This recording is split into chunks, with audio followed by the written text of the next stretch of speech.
दोस्तों नमस्कार। मुंबई के एक 3 स्टार होटल को पुलिस ने चारों ओर से घेर लिया था। कोई स्पेशल ऑपरेशन उस जगह पर वहां पर होने वाला था। सारे पुलिस वाले सिविल कपड़ों में थे।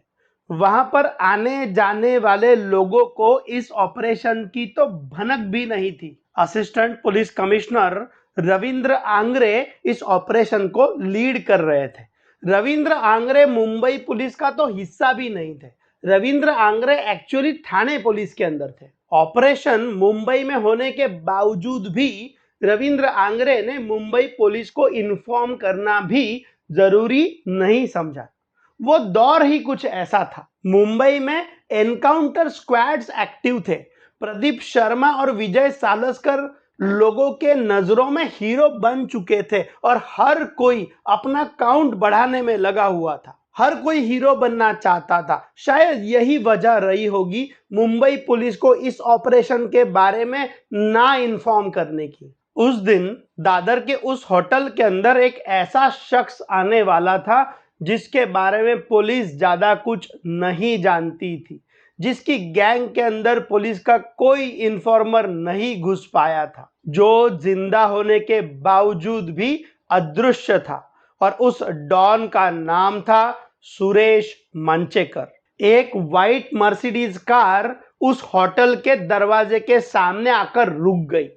पुलिस फोर्स पूरी अलर्ट पे थी। कुछ पुलिस वाले होटल की लॉबी में बैठकर पेपर पढ़ने का नाटक कर रहे थे, तो कुछ पुलिस वाले होटल के बाहर के रोड के ऊपर अपने जूतों को पॉलिश करवा रहे थे। होटल की सामने वाली बिल्डिंग के छत पर 3 पुलिस वाले अपनी स्नाइपर राइफल्स लेकर तैनात थे। जब व्हाइट मर्सिडीज का दरवाजा खुला, तब उस व्हाइट मर्सिडीज के अंदर से सुरेश मंचेकर नहीं उतरा। एक खूबसूरत लड़की जिसने व्हाइट कलर का सूट पहना हुआ था, वो उस व्हाइट मर्सिडीज से बाहर उतरी, होटल के अंदर गई और कुछ ही देर में पैसों से भरा हुआ, कैश से लदा हुआ बैग लेकर ये लड़की वापस मर्सिडीज की तरफ आ गई। पुलिस चाहती तो उस लड़की को बैग के साथ पकड़ सकती थी, आसानी से पकड़ सकती थी, लेकिन उन्होंने ऐसा नहीं किया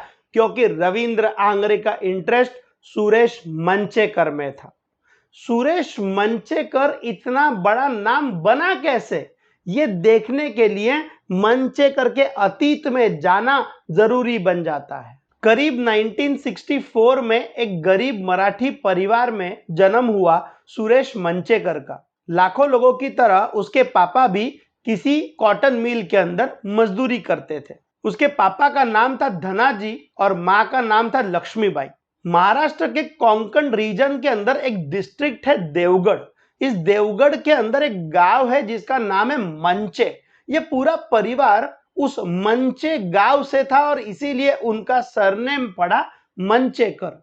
कई सालों से कोंकण से निकलकर, उनके गांव से निकलकर ये पूरा परिवार मुंबई के लोअर परेल के अंदर शिफ्ट हो चुका था। सुरेश को एक भाई था जिसका नाम था रमेश और एक बहन थी जिसका नाम था सुनीता। 1982 में इतिहास की सबसे बड़ी स्ट्राइक हुई मुंबई के अंदर कॉटन मिल्स की, और लाखों बाकी मजदूरों की तरह सुरेश मंचेकर के पापा भी बेरोजगार हो चुके थे। घर में, सुरेश मंचेकर के घर में 5 लोग थे, लेकिन अब जॉब नहीं थी पापा की, तो घर में चूल्हा जलाना भी मुश्किल हो चुका था। सुरेश से यह सिचुएशन देखी नहीं गई। मुंबई के रास्तों पे बेरोजगार युवाओं के टोले घूम रहे थे। सुरेश और उसके भाई बहनों की स्कूल छूट चुकी थी। अगर खाने के लिए पैसे नहीं हैं, तो फीस भरने के लिए पैसे आएंगे कहां से? और इसी दौरान सुरेश ने क्राइम का रास्ता अपनाया। परेल, दादर, नागपाड़ा के इलाकों में जितने भी दुकानदार थे, बिजनेसमैन थे, उनसे सुरेश हफ्ता वसूली करने लगा। अगर कोई आनाकानी करता तो वो उसकी छाती में छुरा घोंप देता। इसी एरिया में एक और गैंगस्टर था जिसका नाम था गुरु साटम। ये वही गुरु साटम है जिसने आगे जाकर मजदूरों के लीडर दत्ता सामंत का मर्डर करवाया था। गुरु साटम डी कंपनी का उभरता हुआ चेहरा था। छोटा राजन का वो बहुत खास था। सुरेश मंचेकर को भी ऐसे ही किसी गैंग में ज्वाइन करना था ताकि उसे बैकिंग मिले और वो कुछ बड़ा काम कर सके। छोटे मोटे हफ्ते लेकर अब सुरेश का मन भर चुका था। उसे अब बड़ा काम करने में इंटरेस्ट था और बहुत ही जल्द उसने गुरु साटम के साथ डी कंपनी को ज्वाइन कर लिया। परेल के एरिया में गुरु साटम की दहशत थी और उसी का फायदा उठाकर अब सुरेश मंचेकर बहुत ही बिंदास तरीके से काम करने लगा था। उसका एक ही बिजनेस था, सुरेश मंचेकर का सिर्फ और सिर्फ एक ही बिजनेस था और वो था एक्सटॉर्शन। उसके एरिया के सबसे बड़े बिजनेसमैन और बिल्डर्स और ज्वेलर्स की बहुत ही सिस्टमैटिक तरीके से एक लिस्ट बनाई जाती और फिर उनसे उन्हें फोन जाते और उनसे प्रोटेक्शन मनी मांगी जाती और अगर कोई पैसा देने से मना कर दे तो उसका मरना तो तय था। सब कुछ अच्छा चल रहा था सुरेश के लिए और गुरु साटम के लिए और डी कंपनी के लिए, लेकिन एक छोटी सी तकलीफ थी। तकलीफ ये थी कि उस एरिया के लोग अब गुरु साटम से ज्यादा सुरेश मंचेकर से डरने लगे थे। डी कंपनी के अंदर भी ये बात होने लगी थी कि अब सुरेश कुछ बड़ा करेगा। जिस तरह से वो काम कर रहा है, जिस तेजी से वो काम कर रहा है, वो बहुत कुछ बड़ा कर देगा। और ये बात गुरु साटम को चुभ रही थी। उसके मन में तो यही था, गुरु साटम के मन में तो यही था कि ये कल का आया लौंडा जिसे मैंने डी कंपनी के अंदर मैं लेके आया, ये मुझसे आगे कैसे निकल सकता है। ये प्रॉब्लम गुरु साटम को सता रही थी। एक दिन हुआ ये कि गुरु साटम, सुरेश मंचेकर और उनके बाकी के साथी ये लोग शाम में किसी बार में बैठकर पार्टी कर रहे थे।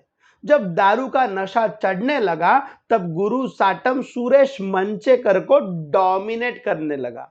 बाकी सब के सामने ये बात सुरेश मंचेकर को सहन नहीं हुई और उसने गुरु साटम को एक तमाचा जड़ दिया और यही से सुरेश मंचेकर डी कंपनी से अलग हो गया। उसने अपना खुद का गैंग बना लिया।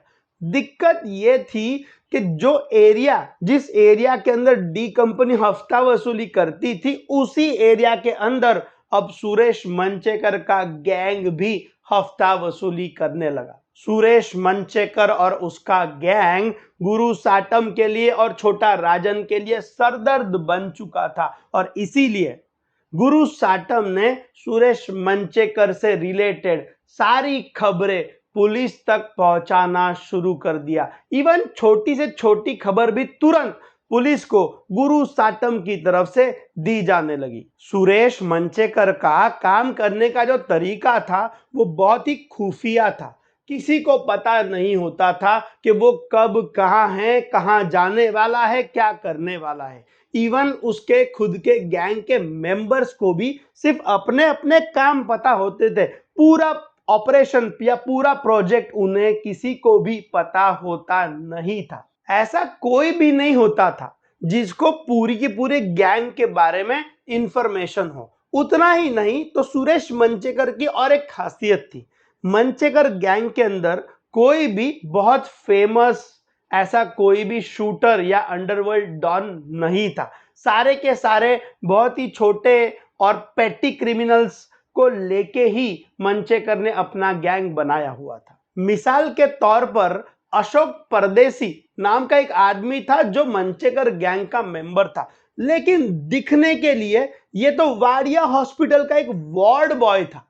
दिन में वो वाडिया हॉस्पिटल में वार्ड बॉय हुआ करता था, रात में वो मंचेकर गैंग का मेंबर हुआ करता था। जब भी फिरौती की रकम लेनी होती थी, एक्सटॉर्शन मनी रिसीव करना होता था किसी भी बिल्डर से या बिजनेसमैन से, तो उसे कहा जाता था कि कैश से भरी हुई बैग वाडिया हॉस्पिटल के अंदर XYZ स्पॉट के ऊपर जाके रख दो। लेकिन ये तभी बोला जाता था जब अशोक परदेसी ऑन ड्यूटी हो वाडिया हॉस्पिटल के अंदर। उसके इन तरीकों की वजह से मंचेकर गैंग को ट्रैक करना, उसके शूटर्स को ट्रैक करना और उनके खिलाफ एविडेंसेस जमा करना, सबूत जमा करना पुलिस के लिए बहुत ही मुश्किल हो चुका था। 1989 में एक घटना हुई। मुंबई के सेवरी नाम के इलाके में सुरेश मंचेकर ने बहुत सारे इलीगल कंस्ट्रक्शन किए हुए थे, इलीगल घर बनाए हुए थे और वहां के लोगों से बहुत सारा पैसा लेकर उन्हें ये इलीगल घर सुरेश मंचेकर ने बेचे हुए थे। सेवरी का एक कॉरपोरेटर था जिसका नाम था विनायक वाबले। वाबले शिवसेना का कॉरपोरेटर था। शुरुआत से ही किसी ना किसी रीजन की वजह से वाबले सुरेश मंचेकर के अगेंस्ट जा रहा था, उसके रास्ते में आ रहा था। विनायक वाबले ने बीएमसी के अंदर एक नोटिस पास करवाया और ये जो इलीगल कंस्ट्रक्शन किया हुआ था सेवरी के अंदर, सुरेश मंचेकर ने जो घर बेचे हुए थे उन कंस्ट्रक्शंस को गिराने का काम बीएमसी ने शुरू कर दिया। अब जब घर जिसके लिए पैसे दिए हुए थे लोगों ने सुरेश मंचेकर को, ये घर जब बीएमसी गिराने लगी तो सुरेश मंचेकर की क्रेडिबिलिटी खत्म होने लगी। लोग उसके पास आने लगे क्योंकि लोगों ने उसे पैसे दिए हुए थे इन घरों के लिए। मंचेकर ने वाबले को कई बार धमकाया, कई बार बोला कि ये सब चीज मत कर, लेकिन वाबले नहीं माना। आखिरकार सुरेश मंचेकर और उसके बाकी के 4 साथियों ने मिलकर एक दिन विनायक वाबले को घेर लिया और उसका मर्डर कर दिया। देखने वाली बात यह थी कि विनायक वाबले का मर्डर अगर मंचेकर चाहता तो वो और किसी से भी करवा सकता था, लेकिन इस मर्डर के अंदर सुरेश मंचेकर खुद शामिल हुआ था। इस लेवल पर इन दोनों की दुश्मनी पहुंच चुकी थी। जब विनायक वाबले का मर्डर हुआ तब प्रेशर बहुत ज्यादा बढ़ने लगा मुंबई पुलिस के ऊपर और इसीलिए मुंबई पुलिस ने मंचेकर गैंग के खिलाफ अपनी पूरी ताकत लगा दी। पुलिस ने इस काम में गुरु साटम की मदद ली। गुरु साटम की इंफॉर्मेशन के आधार पर एक एक बंदे को, मंचेकर गैंग के एक एक शूटर को ढूंढ ढूंढ कर मारा गया एनकाउंटर के अंदर। मंचेकर गैंग धीरे धीरे धीरे धीरे खत्म होने लगा था। सुरेश मंचेकर अंदर से पूरी तरह से टूट चुका था, लेकिन मंचेकर इतने जल्दी हार मानने वालों में से नहीं था। उसे अंदाजा था कि बचे हुए चंद लड़कों के भरोसे वो पुलिस, डी कंपनी और गुरु साटम का सामना नहीं कर पाएगा और इसीलिए उसने अपना ध्यान मुंबई से हटाकर ठाणे और कल्याण के ऊपर मोड़ दिया। ठाणे और कल्याण का इलाका मुंबई को लगकर ही है। उन दिनों इन एरियाज के अंदर, ठाणे और कल्याण के अंदर बहुत बड़े पैमाने पर डेवलपमेंट हो रही थी। नए नए कंस्ट्रक्शन के प्रोजेक्ट्स आ रहे थे। बहुत बड़ा इंडस्ट्रियल बेल्ट भी इसी एरिया में था और इसीलिए इस एरिया में आने वाले लेबर्स भी बहुत ज्यादा थे। सुरेश मंचेकर ने ठाणे और कल्याण को अपना गढ़ बना लिया। शुरू से ही, जैसा मैंने इसके पहले भी कहा था, शुरू से ही मंचेकर बहुत ही खुफिया तरीके से काम करता था। वो अपने खुद के गैंग मेंबर्स के ऊपर भी भरोसा नहीं करता था। उसने उसकी मां को, लक्ष्मीबाई मंचेकर को, और उसकी बहन को, सुनीता को भी अपने गैंग में शामिल कर लिया था। वो कब कहां जाने वाला है, क्या करने वाला है, ये सब कुछ सिर्फ और सिर्फ उसकी मां को और उसकी बहन को ही पता होता था। उतना ही नहीं तो एक्सटॉर्शन का पैसा रिसीव करना और उसका हिसाब रखना, ये काम भी उसकी मां ने संभाल लिया था। मुंबई अंडरवर्ल्ड में पहली बार कोई gang as a family business चल रही थी। एक्सटॉर्शन मनी मांगने के लिए ठाणे और कल्याण रीजन की एक बहुत बड़ी लिस्ट बनाई गई थी। इस लिस्ट के अंदर सिर्फ बहुत बड़े इंडस्ट्रियलिस्ट और बिल्डर्स ही नहीं थे, बल्कि वहां के ज्वेलर्स, कपड़ों के व्यापारी और इवन मीडियम लेवल के बिजनेसमैन और शॉपकीपर्स का भी नाम उस लिस्ट के अंदर था। कल्याण के एक बहुत मशहूर डॉक्टर थे जिनका नाम था डॉक्टर दीपक शेट्टी। इनकी प्रैक्टिस बहुत पुरानी थी और लोग दूर दूर से शेट्टी डॉक्टर के पास अपना इलाज करवाने के लिए आते थे। इन डॉक्टर दीपक शेट्टी को सुरेश मंचेकर ने फोन किया और एक्सटॉर्शन मनी मांग ली, प्रोटेक्शन मनी मांग ली। डॉक्टर दीपक शेट्टी ने फोन के ऊपर ही सुरेश मंचेकर को सीधी तरह से मना कर दिया। उतना ही नहीं तो वो डायरेक्टली पुलिस के पास चले गए। पुलिस के पास जाकर उन्होंने अपनी कंप्लेंट लिखवाई। ये बात जब सुरेश मंचेकर को पता चली तो उसे बहुत गुस्सा आ चुका था। उसने तय किया कि डॉक्टर दीपक शेट्टी का ऐसा हाल करेंगे कि उनका हाल देखकर वो एक मिसाल बन जाए और उनका हाल देखकर बाकी कोई डॉक्टर, बाकी कोई बिजनेसमैन पैसा देने से मना कर ही नहीं पाए। 1998 के अंदर सुरेश मंचेकर के कहने पर, उसकी ऑर्डर पर मंचेकर गैंग के कुछ लोग डॉक्टर दीपक शेट्टी के हॉस्पिटल में घुस गए, उनके क्लिनिक में घुस गए और अंदर जाने के बाद डॉक्टर दीपक शेट्टी को उन्होंने वहीं पर उनकी क्लिनिक के अंदर ही गोली मार दी। पुलिस डॉक्टर दीपक शेट्टी को बचा नहीं पाई। वो गए थे, पुलिस के पास गए थे, उन्होंने कंप्लेंट भी लिखाई थी, लेकिन पुलिस डॉक्टर दीपक शेट्टी को नहीं बचा पाई। और ये किस्सा देखने के बाद, इस घटना को देखने के बाद, उसके बाद कोई भी डॉक्टर, कोई भी बिजनेसमैन पुलिस के पास अब नहीं जा रहा था। वो मंचेकर के फोन को आंसर कर रहा था और मंचेकर को पैसा देने के लिए रेडी था। लोगों का पुलिस पर का भरोसा खत्म हो चुका था और ये बात असिस्टेंट पुलिस इंस्पेक्टर थाने के assistant police inspector Ravindra Angre से बर्दाश्त नहीं हो रही थी। उन्होंने सुरेश मंचेकर को अपना निशाना बनाया और बीड़ा उठा लिया कि वो पूरी की पूरी मंचेकर गैंग को खत्म कर देंगे। वीडियो की शुरुआत में जिस ऑपरेशन का जिक्र किया गया था, दादर के एक 3 स्टार होटल के अंदर जो एक ऑपरेशन हो रहा था जिसके बारे में बताया गया था, वो भी इसी मिशन का एक हिस्सा था। उस होटल के अंदर उस दिन जब सुरेश मंचेकर नहीं आया, उस व्हाइट मर्सिडीज के अंदर से एक लड़की आई थी, तो पुलिस ने जानबूझकर उस लड़की को गिरफ्तार नहीं किया, रादर उसे फॉलो किया गया, उसे ट्रेस किया गया और बाद में पता चला कि मंचेकर गैंग का एक शूटर था जिसका नाम था संतोष नाइक। ये लड़की उस संतोष नाइक की गर्लफ्रेंड थी। संतोष नाइक को पुलिस ने ट्रैक करना शुरू कर दिया था, उसके फोन कॉल टैप करना शुरू कर दिया था, उसका जो लैंडलाइन था उसे टैप किया गया था और उसके कॉल्स को पुलिस सुन रही थी। ज्यादातर कॉल्स, संतोष नाइक के ज्यादातर कॉल्स पुलिस के लिए कोई काम के नहीं थे, लेकिन एक लैंडलाइन नंबर था और इस लैंडलाइन नंबर के ऊपर हर 10-15 दिन बाद संतोष नाइक की तरफ से कॉल किया जाता था और कोडवर्ड के अंदर पैसों की इंफॉर्मेशन दी जाती थी। पुलिस ने इस लैंडलाइन का एड्रेस निकलवाया, लेकिन ये जो एड्रेस था, ये लैंडलाइन का, वो लैंडलाइन का एड्रेस निकला बेलगांव का और वो भी एक पब्लिक टेलीफोन था। बेलगांव कर्नाटक के अंदर का, महाराष्ट्र और कर्नाटक बॉर्डर के ऊपर का एक शहर है। पुलिस से बचने के लिए सुरेश मंचेकर ने अपना ठिकाना कोल्हापुर शिफ्ट किया था, जो एक महाराष्ट्र के अंदर की एक सिटी है, उस कोल्हापुर के अंदर उसने अपना ठिकाना शिफ्ट किया हुआ था।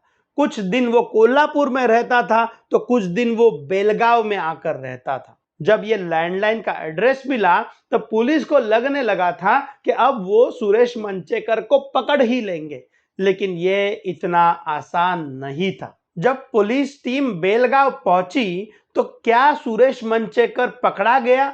आगे उसका क्या हुआ? किस तरह से सुरेश मंचेकर गैंग को पुलिस ने खत्म किया? ये पूरी कहानी इस कहानी के जो दूसरा पार्ट है, उस दूसरे पार्ट के अंदर देखिएगा।